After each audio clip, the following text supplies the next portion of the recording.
صلی علی رسولہ الکریم اما بعد فاعوذ باللہ من الشیطان الرجیم بسم اللہ الرحمن الرحیم رب اشرح لی صدری ویسر لی امری واحلل عقدۃ من لسانی یفقہوا قولی۔ اللہ تعالیٰ کا لاکھ لاکھ شکر ہے جس نے ہمیں انسان بنایا۔ ہمارے علاوہ بہت سی مخلوق اس زمین پر ہے، لیکن اگر ہم کمپیئر کریں اپنے اور ان کے بیچ میں تو اللہ تعالیٰ کا احسان اپنے پہ اچھی طرح سمجھ میں آتا ہے۔ اللہ تعالیٰ چاہتا تو وہ ہمیں کسی گائے بھینس کی شکل میں پیدا کر سکتا تھا۔ تھوڑی دیر کو سوچئے کہ اگر ہم انسان نہ ہوتے، کوئی گائے ہوتے، تو گائے کے اندر بھی ایک روح ہے، گائے بھی تکلیف محسوس کرتی ہے، گائے کو بھی بھوک لگتی ہے، وہ سوتی بھی ہے، وہ چلتی پھرتی بھی ہے، لیکن اس کی زندگی کیا زندگی ہے؟ پیدائش سے لے کر موت تک اس کا کام کیا ہے؟ اس کا گھر کیسا ہے؟ اس کا لباس کیسا ہے؟ اس کی بولی کیسی ہے؟ اس کی شکل و صورت کیا ہے؟ اس کے پاس کتنی نعمتیں ہیں؟ ان نعمتوں میں سے جو ہم استعمال کرتے ہیں اس کے پاس کتنی نعمتیں ہیں؟ ہم اپنے گھروں کو دیکھیں، اپنے کھانے پینے کی نعمتوں کو دیکھیں تو یہ اللہ کا کتنا بڑا احسان ہے کہ اس نے ہمارے کھانے کے لیے کیا کچھ پیدا کیا، اور گائے کے لیے بس گھاس، ہمارے لیے طرح طرح کے لباس، اور اس کے لیے ایک ہی مخصوص محدود لباس۔ اور پھر آپ دیکھیے کہ اس کا کام کیا ہے، ہمارے لیے دودھ پیدا کرے، ہم اس سے دودھ لیتے ہیں، اس کو کیا دیتے ہیں؟ اس کو تو پیسے نہیں ملتے، وہ تو صرف دے رہی ہے،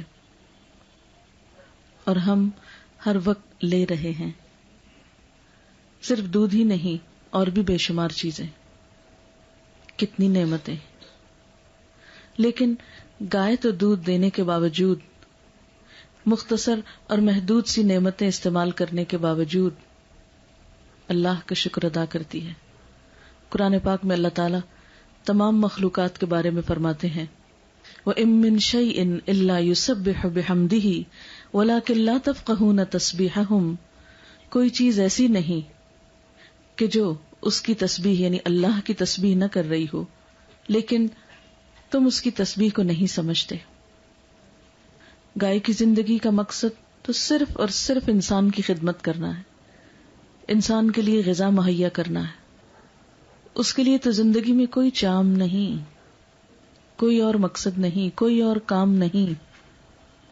لیکن ہم انسان، ہمیں اللہ تعالیٰ نے طرح طرح کی نعمتیں عطا کی، اور پھر ان نعمتوں میں سب سے بڑی نعمت عقل سمجھ کی نعمت، بولنے کی قوت، یہ سراسر اللہ تعالیٰ کی رحمت ہے۔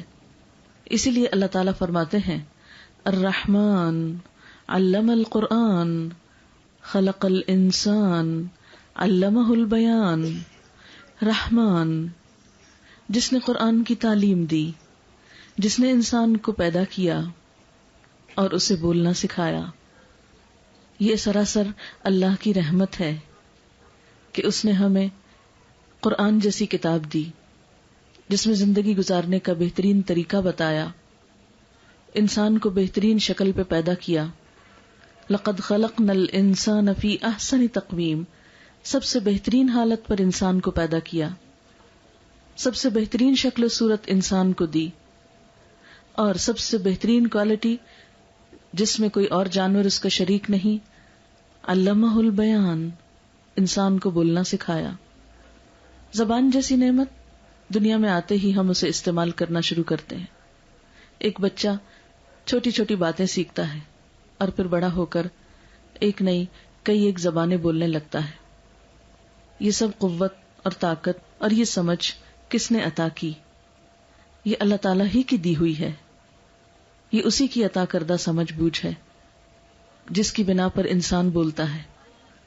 بولنے کو تو ہم بہت کچھ بولتے ہیں، لیکن اللہ تعالیٰ ہم سے کیا چاہتا ہے کہ کیا ہم صرف وہی بولتے رہیں جو ہمارا دل چاہتا ہے، جو ہماری خواہشات ہوتی ہیں، جو ہمارے من میں آتا ہے، جو ہماری سمجھ میں آتا ہے، یا پھر اس زبان کا کچھ اور استعمال بھی ہے، جہاں اس زبان سے ہم اپنے جذبات، اپنے احساسات اور اپنی خواہشات کا اظہار کرتے ہیں، وہاں اس بولنے کی قوت، اس بیان کی قوت کو اللہ تعالی ہم سے یہ چاہتا ہے کہ ہم اس کے کلام کے لیے بھی استعمال کریں. اسی لیے مسلمان گھرانوں میں بچہ جب بولنے کی عمر کو، کچھ سمجھ بوجھ کی عمر کو پہنچتا ہے تو ماں باپ کی خواہش اور تمنا ہوتی ہے کہ وہ اللہ کے کلام کو پڑھیں، قرآن پاک کو سیکھیں. اور کیوں نہ سیکھیں؟ اس لیے کہ یہ کلام اور یہ کتاب ہر کلام سے بہترین ہے. یہ اس کا کلام ہے جس نے اس پوری دنیا کو بنایا، جس نے پوری کائنات کو پیدا کیا، جس نے مجھے اور آپ کو بنایا. وہ خود اس کتاب کی تعریف کچھ یوں کرتا ہے کہ یہ کتاب ہے کیا؟ یہ وہ کتاب ہے کہ وَإِنَّهُ لَتَنزِيلُ رَبِّ الْعَالَمِينَ نَزَلَ بِهِ الرُّوحُ الْأَمِينُ عَلَى قَلْبِكَ لِتَكُونَ مِنَ الْمُنذِرِينَ بِلِسَانٍ عَرَبِيٍّ مُبِينٍ. وَإِنَّهُ لَتَنزِيلُ رَبِّ الْعَالَمِينَ، اور بے شک یہ کتاب عالمین یعنی تمام جہانوں کے رب کی اتاری ہوئی ہے. یہ کلام اس کا بھیجا ہوا ہے. نزل بہ الروح الامین، ایسا بابرکت کلام ہے جسے روح الامین تمام فرشتوں کے سردار جبریل امین لے کر اترے ہیں. علی قلبک، دنیا کے سب سے عظیم انسان کے دل پر، محمد صلی اللہ علیہ وسلم کے قلب مبارک پر کیوں اترا ہے؟ لتکون من المنذرین، تاکہ آپ لوگوں کو خبردار کریں. اور یہ کلام بلسان عربی مبین، عربی مبین جو مدعا کو خوب واضح کرتی ہے، اس زبان میں اترا ہے. تو گویا سب سے عظیم ترین ہستی اللہ رب العالمین کا کلام، اس کی باتیں، اس کا قول، اس کا فرمان فرشتوں کے سردار جبریل امین کے ذریعے انسانیت کے محسن اعظم، تمام انسانوں سے بڑھ کر عظیم ہستی محمد الرسول اللہ صلی اللہ علیہ وسلم پر مکہ کے عظیم شہر میں سب سے بہترین مہینے میں اور سب سے عظیم الشان رات میں یہ قرآن اترا. کیوں اترا؟ تاکہ اس دنیا کے رہنے والوں کو خبردار کیا جائے، انہیں آگاہ کیا جائے کہ اللہ تعالیٰ نے انہیں کیوں پیدا کیا ہے، انہیں یہ زندگی کس طرح گزارنی ہے، اس زندگی کے بعد ان کے ساتھ کیا پیش آنے والا ہے، کل کیا ہونے والا ہے. کیا انسان کی زندگی صرف یہی زندگی ہے، آج کی زندگی جو وہ گزار رہا ہے، یا اس کے بعد بھی اس کے ساتھ کچھ معاملہ ہونے والا ہے؟ اور اگر ہے تو وہ کیا ہے؟ یہ کتاب نہ صرف یہ کہ ہمیں یہ بتاتی ہے کہ اس دنیا میں انسان کے لیے امن اور سکون کا راستہ کیا ہے، بلکہ اس کے ساتھ ساتھ یہ بھی بتاتی ہے کہ کل کی زندگی جو ہمیشہ کی زندگی ہے، جو اصل زندگی ہے، جو دراصل زندگی ہے، آج تو ایک امتحان ہے، کل جو اصل زندگی دراصل زندگی ہے، اس میں انسان کی خوشی، انسان کا سکون اور انسان کی کامیابی کس چیز میں ہے. اس کتاب کے علاوہ کوئی اور چیز ایسی نہیں جو انسان کو یہ خبر دے، یہ بتائے. اور یہ کلام ایسا بے مثال کلام ہے، یہ کتاب ایسی بہترین کتاب ہے کہ جس کے بارے میں چیلنج کیا گیا 1400 سال پہلے جب یہ کتاب اتری تھی. اگر کسی کے دل میں یہ شک ہے کہ یہ کتاب اللہ کی نہیں تو پھر اس جیسی کوئی صورت ہی بنا لائے. وَإِن كُنتُمْ فِي رَيْبٍ مِّمَّا نَزَّلْنَا عَلَىٰ عَبْدِنَا فَأْتُوا بِسُورَةٍ مِّن مِّثْلِهِ وَادْعُوا شُهَدَاءَكُم مِّن دُونِ اللَّهِ إِن كُنتُمْ صَادِقِينَ. کہہ دیجئے اگر تم اس بارے میں شک میں ہو کہ یہ کتاب ہم نے اپنے بندے پہ نازل کی ہے تو پھر اس جیسی ایک صورت بنا لو اور اس کام کے لیے اپنے مددگار بلا لو اگر تم سچے ہو. فَإِن لَّمْ تَفْعَلُوا وَلَن تَفْعَلُوا، پھر اگر تم نہ کر سکو اور کر سکو گے بھی نہیں تو پھر فَاتَّقُوا النَّارَ الَّتِي وَقُودُهَا النَّاسُ وَالْحِجَارَةُ بچو اس آگ سے جس کا ایندھن انسان اور پتھر ہیں. سر تسلیم خم کر لو، اس کتاب کے آگے جھک جاؤ. ایک اور جگہ پر فرمایا قل لئن اجتمعت الانس والجن على ان يأتوا بمثل هذا القرآن لا يأتون بمثله ولو كان بعضهم لبعض ظہیرا. آپ کہہ دیجئے کہ اگر انسان اور جن اس بات پر اکٹھے ہو جائیں کہ اس قرآن جیسی کوئی کتاب بنا لائیں یا اس کلام جیسا کوئی اور کلام لے آئیں تو اس جیسا نہ لا سکیں گے، اگرچہ وہ ایک دوسرے کے مددگار ہی کیوں نہ ہوں. یعنی سارے لوگ، ساری انسانیت مل کر، اکٹھے ہو کر، باہم مشورہ کر کے، ایک دوسرے کی مدد کر کے اگر چاہے کہ اس قرآن کے مقابلے میں کوئی اور کلام پیش کر سکے تو وہ ایسا نہیں کر سکتے. یہ کتاب جو ایک بابرکت کتاب ہے، جس کے بارے میں فرمایا کتاب انزلناہ الیک مبارک، یہ کتاب جسے ہم نے آپ کی طرف اتارا ہے بہت بابرکت ہے. برکت کا کیا معنی ہوتا ہے؟ خیر کثیر، بھلائی. یہ کتاب اپنے اندر بھلائیاں سمیٹے ہوئے ہے. یہ جس جگہ پر اتری اس زمین کو اس نے بابرکت بنا دیا. ہم سب جانتے ہیں کہ مکہ کی زمین جہاں نہ پانی ہے نہ کچھ اگتا ہے، لیکن کس قدر آباد ہے، کس قدر انسانوں کو اپنے اندر سمیٹتی ہے ہر سال. وہاں کے پہاڑ جن پر کوئی سبزہ نہیں اگتا، وہ مٹی جس میں بظاہر دیکھنے کی کوئی چیز نہیں، کوئی رونق نہیں، کوئی بظاہر نقش و نگار نہیں وہاں، لیکن ایسی زمین ہے جس کی طرف سب کا دل کھنچتا ہے. یہ سب کچھ کس کی وجہ سے ہوا؟ کس کی بدولت؟ اس کتاب کی بدولت. آخر کیا چیز ہے جس نے اس کے نزول کی جگہ کو، مکہ اور مدینہ کو اتنا بہترین بنا دیا، اتنا پرسکون بنا دیا کہ انسانوں کے دل اس کی طرف لپکتے چلے جاتے ہیں؟ یہ اسی کتاب کی بدولت. محمد رسول اللہ صلی اللہ علیہ وسلم کے ساتھ ہماری محبت اور عقیدت کس لیے ہے؟ اسی وجہ سے کہ اللہ تعالیٰ نے ان پر یہ کلام اتارا. اور پھر ہم دیکھتے ہیں کہ عربوں کی قوم جن کے پاس دنیاوی اعتبار سے کوئی طاقت نہ تھی، قبائل میں بٹے ہوئے تھے، ان کو عزت بخشی تو کس نے؟ اس کتاب نے. اس کے آنے کے بعد وہ دنیا کے امام بن گئے، دنیا کو علوم و فنون سے روشن کیا. یہی کتاب آج میرے اور آپ کے پاس ہے، اور اللہ تعالیٰ کا فرمان ہے فَمَنِ اتَّبَعَ هُدَايَ فَلَا يَضِلُّ وَلَا يَشْقَى، کہ جو شخص میری اس ہدایت کی پیروی کرے گا وہ نہ تو گمراہ ہوگا اور نہ بدبختی میں مبتلا ہوگا. تو گویا اس کتاب کو تھامنے والے، اس کو پڑھنے والے، اس کے لیے محنت کرنے والے، اس کا حق ادا کرنے والے، ان کے لیے اللہ کا وعدہ ہے کہ وہ اس کو تھام کر بھٹکیں گے نہیں، اس کو تھام کر تکلیف میں نہیں پڑیں گے. جو ایک بابرکت کتاب ہے، جو انسان کے اندر، انسان کے دل میں جو طرح طرح کی پریشانیاں، غم، فکریں اور تفکرات ہیں، ان سب کے لیے شفا کا باعث ہے.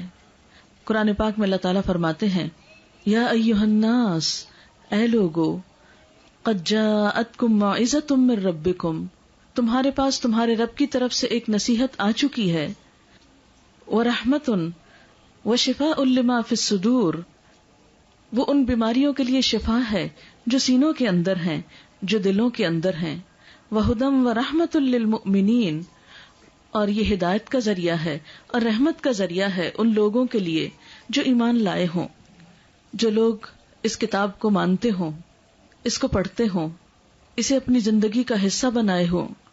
ان کے بارے میں اللہ کے رسول صلی اللہ علیہ وسلم نے فرمایا قرآن پڑھا کرو، اس لیے کہ قیامت کے دن قرآن اپنے پڑھنے والوں کے لیے سفارشی بنے گا، یعنی ان کی شفاعت کرے گا.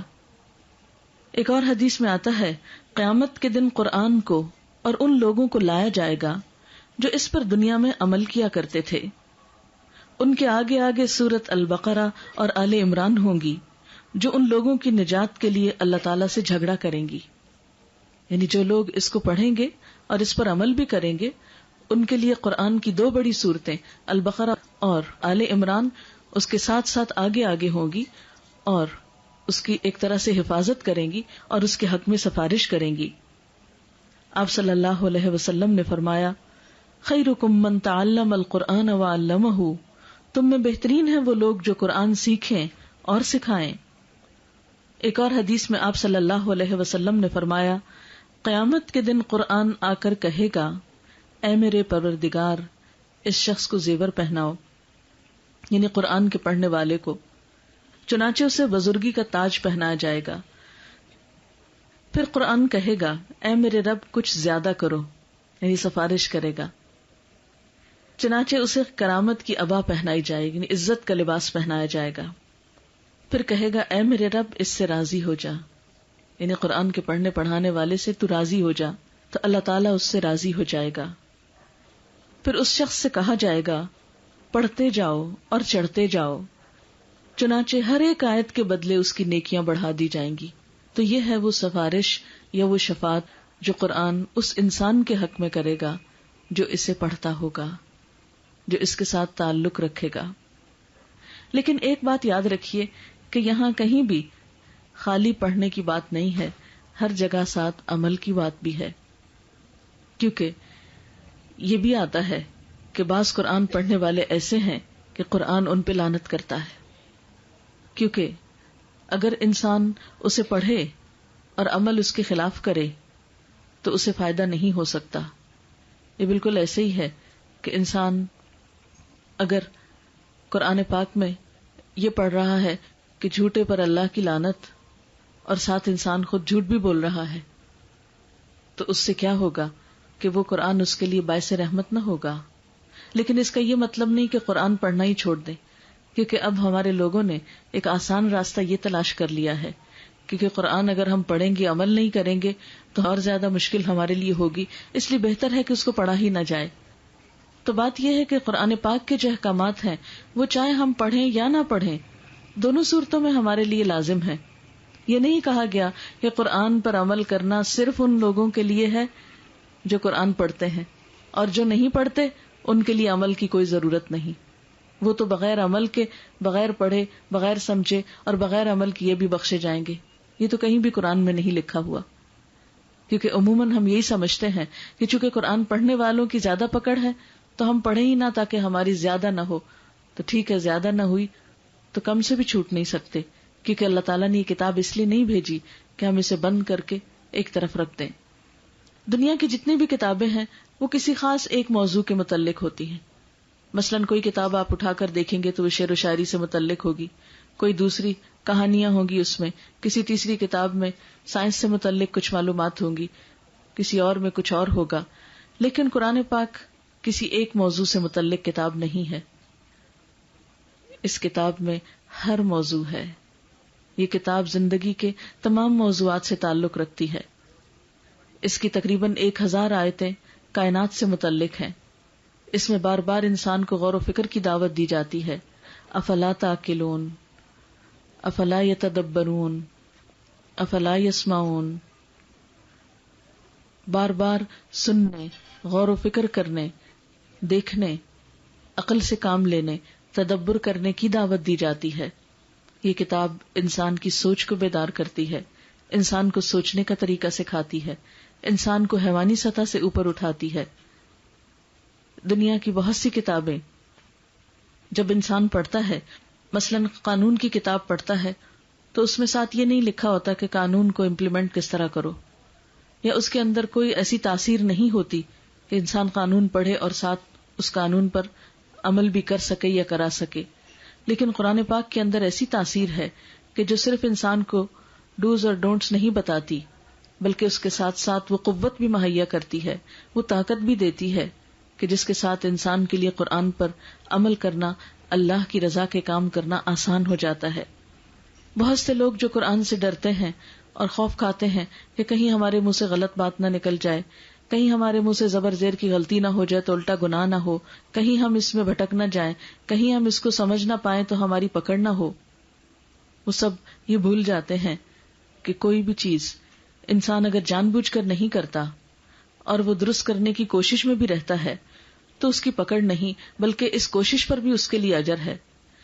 اللہ کے رسول صلی اللہ علیہ وسلم نے فرمایا کہ وہ شخص جو قرآن پڑھتا ہے، والذی یقرأ القرآن ویتتعتع فیہ، اور اس میں وہ اٹکتا ہے، اٹک اٹک کے پڑھتا ہے، تو اس کے لیے دوہرا اجر ہے، کیونکہ وہ زیادہ مشقت کر رہا ہے۔ لیکن اگر کوئی شخص اس راستے میں کوشش ہی نہیں کرتا، محنت ہی نہیں کرتا، تو اللہ تعالیٰ کے پاس کیا جواب رکھتا ہے؟ دنیا کے بہت سی دوسری زبانیں جو ہماری مادری زبانیں نہیں تھی، جو ہماری قومی زبان نہیں تھی، اس زبان کو تو ہم نے بہت آسانی کے ساتھ سیکھ لیا. اگر دیکھا جائے تو انگریزی ہمارے باپ دادا کی زبان تو نہیں، وہ تو ہمارے ان آقاؤں کی زبان ہے کہ جنہوں نے 50-52 سال پہلے ہمیں غلام بنا رکھا تھا، جن سے ہم نے اپنا یہ ملک آزاد کرایا تھا، جن سے ہم نے آزادی حاصل کی تھی.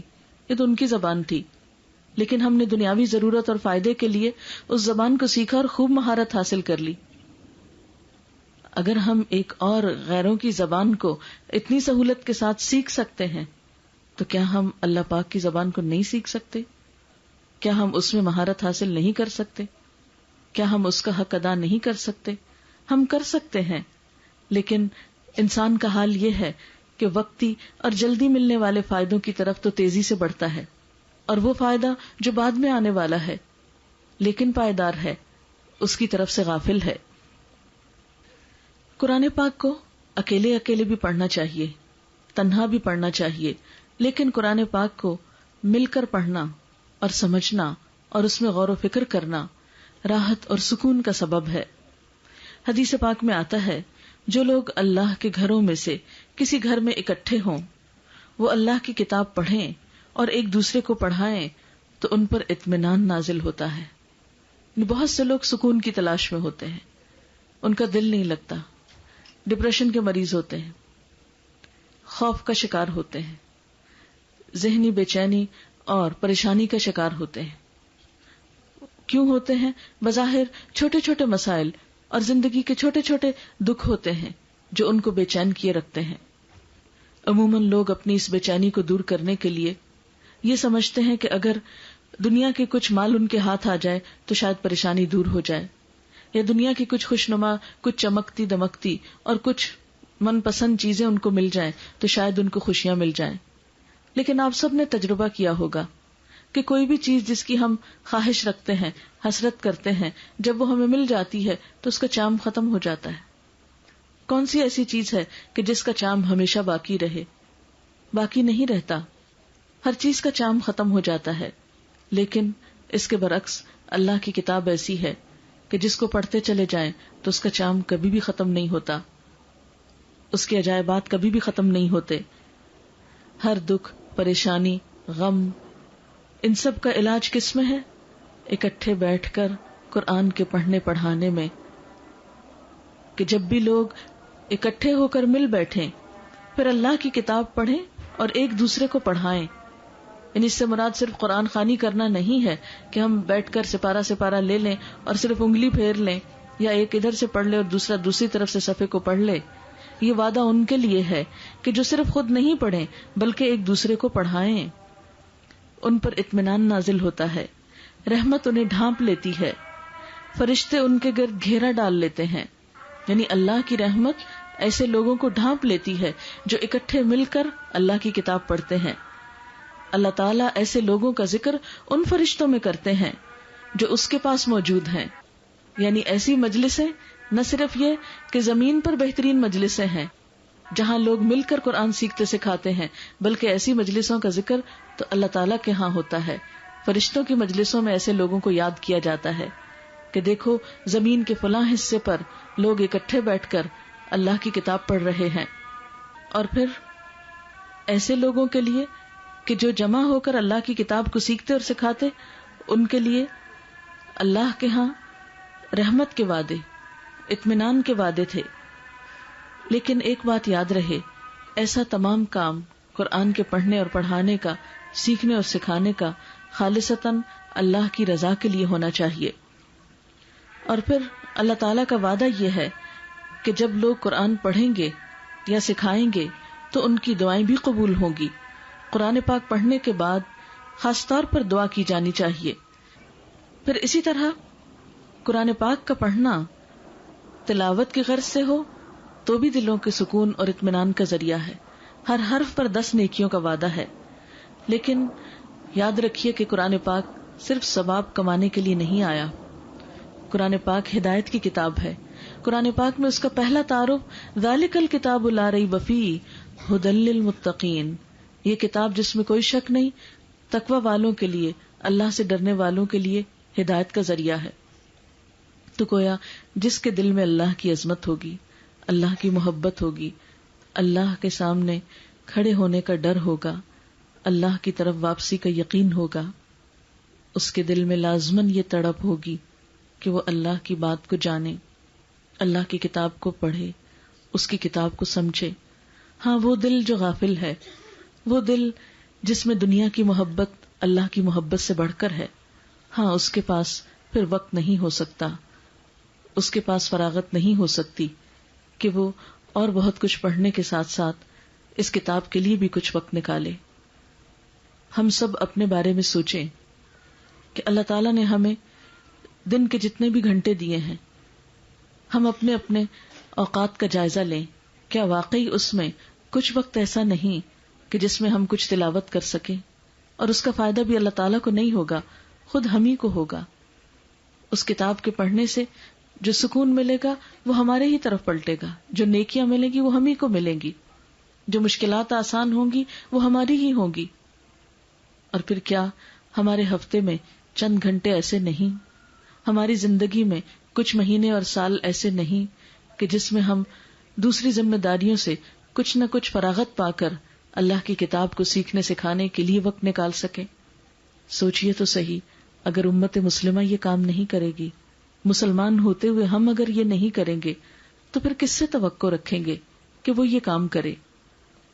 اللہ نے یہ کتاب ہمارے لیے بھیجی، اگر ہم اس کی قدردانی نہیں کرتے تو ہم پھر یہ کام کس کے لیے چھوڑے ہوئے ہیں؟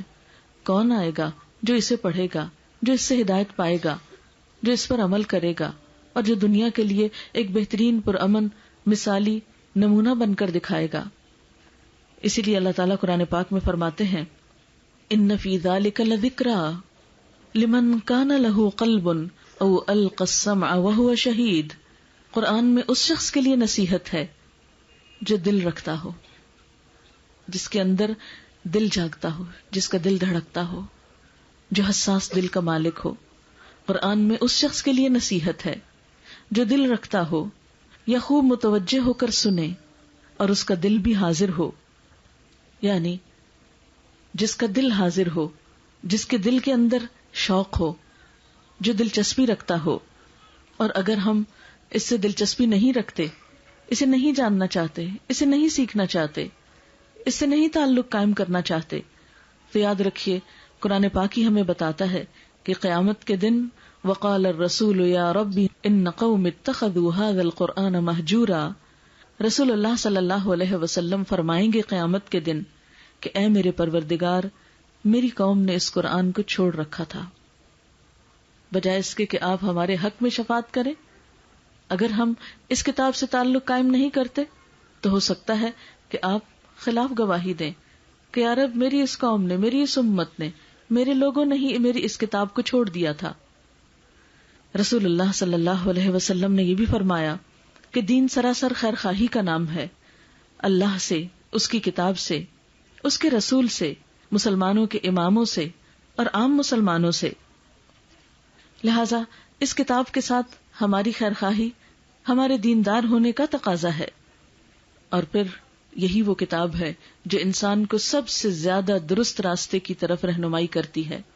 ان ھذا القرآن یہدی للتی ہی اقوم، یہ قرآن وہ راہ دکھاتا ہے جو سب سے زیادہ درست ہے، جو بالکل ٹھیک ہے، جس پر چل کر انسان کے لیے کوئی پریشانی نہیں، جس کا انجام کامیابی کی طرف جاتا ہے، جو اللہ تعالیٰ کی رضا اور خوشیوں سے انسان کو نوازتی ہے۔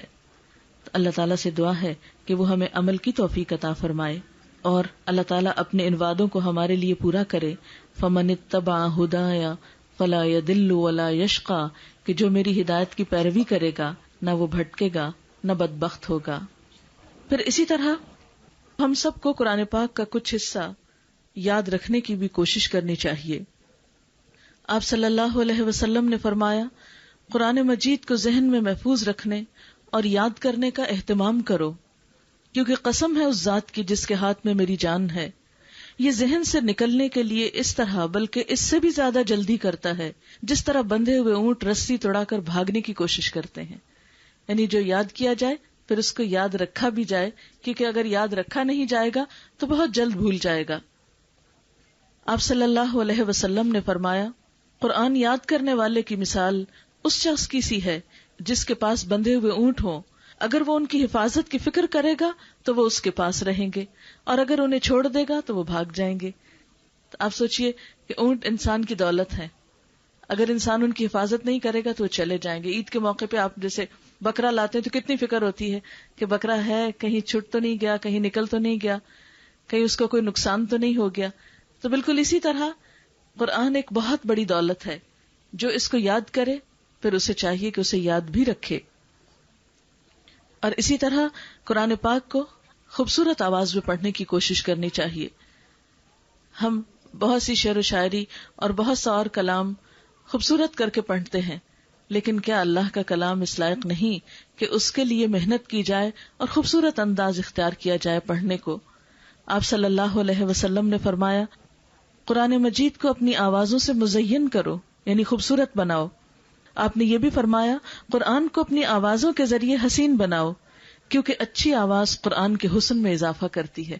یعنی قرآن پاک تو بذات خود بہت خوبصورت کتاب ہے، لیکن اچھی طرح پڑھنا اس کو اور خوبصورت بنا دیتا ہے۔ اللہ تعالیٰ فرماتے ہیں، ان الذین یتلون کتاب اللہ، یقیناً وہ لوگ جو اللہ کی کتاب کی تلاوت کرتے ہیں، اس کو پڑھتے ہیں، وَأَقَامُوا الصَّلَاةَ اور نماز قائم کرتے ہیں، وَأَنفَقُوا مِمَّا رَزَقْنَاهُمْ اور اس میں سے خرچ کرتے ہیں جو ہم نے ان کو بطور رزق دیا، سرًّا وعلانیہ چھپا کے بھی، اعلانیہ طور پر بھی، یرجون تجارتا لن تبور وہ ایسی تجارت کی امید رکھتے ہیں جو کبھی بھی ناکام نہیں ہوگی، جس میں کوئی خسارہ نہ ہوگا، لیوفیہم اجورہم ویزیدہم من فضلی تاکہ وہ انہیں ان کے اجر دے، یعنی ان کی محنت کا پھل ان کو عطا کرے اور اپنے فضل سے اور زیادہ بھی دے۔ انہ غفور شکور بے شک وہ بخشنے والا بھی ہے، قدردان بھی ہے۔ تو یہ کیسے ہو سکتا ہے کہ کوئی شخص اللہ کی کتاب کے ساتھ محنت کرے اور پھر اس کی قدردانی نہ ہو؟ اللہ تعالی ہم سب کو اس کے پڑھنے پڑھانے کی توفیق عطا فرمائے۔ دعا کر لیجیے۔ سبحان اللہ والحمد للہ ولا الہ الا اللہ واللہ اکبر ولا حول ولا قوة الا باللہ العلی العظیم۔ اللہم صل علی محمد وعلی آل محمد کما صلیت علی ابراہیم وعلی آل ابراہیم انک حمید مجید۔ اللہم بارک علی محمد وعلی آل محمد کما بارکت علی ابراہیم وعلی آل ابراہیم انک حمید مجید۔ ربنا آتنا فی الدنیا حسنۃ وفی الآخرۃ حسنۃ وقنا عذاب النار۔ ربنا لا تزغ قلوبنا بعد إذ هديتنا وهب لنا من لدنك رحمة إنك أنت الوهاب۔ ربنا هب لنا من أزواجنا وذرياتنا قرة أعين واجعلنا للمتقين إماما۔ یا اللہ پاک، جو کچھ ہم نے پڑھا ہے تو اپنی رحمت سے اسے قبول فرما۔ یا اللہ، اگر بھول کر کوئی بات ایسی زبان سے نکلی ہو جو آپ کو پسند نہ آئی ہو تو ہم سب کو اس سے دور کر دے، اور جو باتیں تیری مرضی کے مطابق ہوئی ہیں ہمیں اس پر عمل کی توفیق عطا فرما۔ یا اللہ، قرآن کو ہمارے سینوں کا نور، ہمارے دلوں کی بہار بنا دے، ہمارے غموں اور دکھوں کو دور کرنے کا ذریعہ بنا دے، ہمارے دلوں کو قرآن سے روشن کر دے۔ یا اللہ، اس دنیا میں بھی اور آخرت میں بھی قرآن کو ہمارا ساتھی بنا، ہماری قبروں کو اس قرآن سے روشن کر دینا، قیامت کے دن یہ کتاب ہمارے حق میں سفارش کرے۔ یا رب العالمین، ہمیں اس سے محبت عطا کر اور اسے ہماری شفاعت کرنے والا بنا۔ یا رب العالمین، ہمارے بچوں کو دنیا اور آخرت کی کامیابی عطا فرما۔ یا اللہ، ہمارے والدین پر اپنی رحمت فرما۔ یا اللہ، جس بچی نے قرآن پاک کی ابتدا کی ہے بہترین طریقے سے اس کی تکمیل فرما، اس گھر پر اپنی خیر و برکت نازل فرما۔ یا اللہ، ہم سب کے بچوں کو ہماری آنکھوں کی ٹھنڈک بنا۔ یا اللہ، تو ہم سب پر اپنی رحمتوں کا سایہ کر۔ یا اللہ، مسلمانوں کے دلوں کو باہم جوڑ دے۔ یا اللہ، ہمارے ملک میں امن و امان پیدا فرما۔ یا اللہ، اس وقت اسلامی دنیا پر جو مشکل وقت ہے، جو تکلیف کا وقت ہے، تو ہم سب کی مدد فرما۔ یا اللہ، سب مسلمانوں کی حفاظت فرما۔ یا اللہ تو ہمیں اپنی طرف رجوع کرنے کی توفیق دے، یا اللہ ہمارے گناہوں کو معاف کر دے، یا رب العالمین تو ہمیں نیکی کی توفیق دے۔ ربنا تقبل منا انک انت السمیع العلیم، یا اللہ تمام بیماروں کو صحت عطا فرما، سب دکھی لوگوں کے دکھ دور فرما، جتنی بہنیں تشریف لائی ہیں سب کا آنا قبول فرما، سب کو اس کا بہترین اجر عطا فرما۔ ربنا تقبل منا انک انت السمیع العلیم وتب علینا انک انت التواب الرحیم، وصلی اللہ تعالی علی خیر خلقہ محمد وعلی آلہ واصحابہ واہل بیتہ اجمعین برحمتک یا ارحم الراحمین، الہی آمین۔ بعض اوقات ایسا ہوتا ہے کہ ہم لوگ کسی مشکل یا پریشانی کے شکار ہوتے ہیں تو سوچتے ہیں کہ کیا پڑھیں، تو کچھ کارڈز وغیرہ یہاں پر اویلیبل ہیں جو رنج و غم کے، ڈپریشن کے، حفاظت کی دعاؤں کے، اسی طرح صبح شام کی دعاؤں کے، اور علم کے، بچوں کے پڑھنے کے لیے، ان کے حافظے کے اچھے ہونے کے لیے، پھر اسی طرح اللہ تعالیٰ کے ناموں کے، پھر قرآن پاک کی جتنی دعائیں ہیں ان کا اردو اور انگلش ترجمہ بھی موجود ہے، کچھ اور کارڈز بھی موجود ہیں یہاں سامنے لگے ہوئے، آپ دیکھ سکتے ہیں۔ اسی طرح کچھ کیسٹس ہیں جیسے کہ نماز کیا سکھاتی ہے، گھر ٹوٹنے نہ پائے، پھر آگ سے بچاؤ یعنی اپنے بچوں کی تربیت کے بارے میں، پھر غیبت، بدگمانی، تجسس، پھر تربیت اولاد، پھر خوشگوار باہمی تعلقات، پھر اسی طرح یہ کہ شرک کیا ہے، کیونکہ شرک سب سے بڑا گناہ ہے جو تمام انسان کے جو نیک اعمال ہیں ان کو ضائع کر دیتا ہے، لیکن عام طور پر ہمیں پتہ نہیں ہوتا کہ کیا چیز شرک میں آتی ہے۔ اسی طرح رشتہ داروں کے ساتھ اچھا سلوک کرنا چاہیے، اس میں عدل، احسان، صلہ رحمی ہے۔ خوابوں کے بارے میں لوگ پریشان ہوتے ہیں، ان کی حقیقت کے بارے میں، اسی طرح عورتوں کے مقام کے بارے میں، پھر خوشگوار ازدواجی زندگی کا کیا راز ہے، الرجال قوامون کے بارے میں، پھر حقوق العباد، درود شریف کے بارے میں ہے، پھر اسی طرح اللہ کی تعریف ہے، اللہ نور السماوات والارض، اس طرح بچوں کی اور قرات کی، اچھی قرات کی کچھ کیسٹس ہیں۔ قرات کا یہ ہے کہ جتنی زیادہ آپ سنیں گے اتنی زیادہ آپ کی عربی اچھی ہوگی، آپ کی روانی ہوگی، اور ویسے بھی جس گھر میں لاؤڈلی قرآن پاک پڑھا جاتا ہے اس پر رحمت آتی ہے۔ تو بعض اوقات انسان خود نہیں پڑھ سکتا یا خود اتنا اچھا پڑھنا نہیں آتا، تو اس صورت میں انسان اگر کیسٹ کو آن کر کے سنتا بھی رہے اور گھر میں اللہ تعالیٰ کے کلام کی آواز بھی گونجتی رہے تو انشاءاللہ خیر و برکت کا ذریعہ ہوگا۔ تو اس کے لیے آپ دیکھ سکتے ہیں بعد میں۔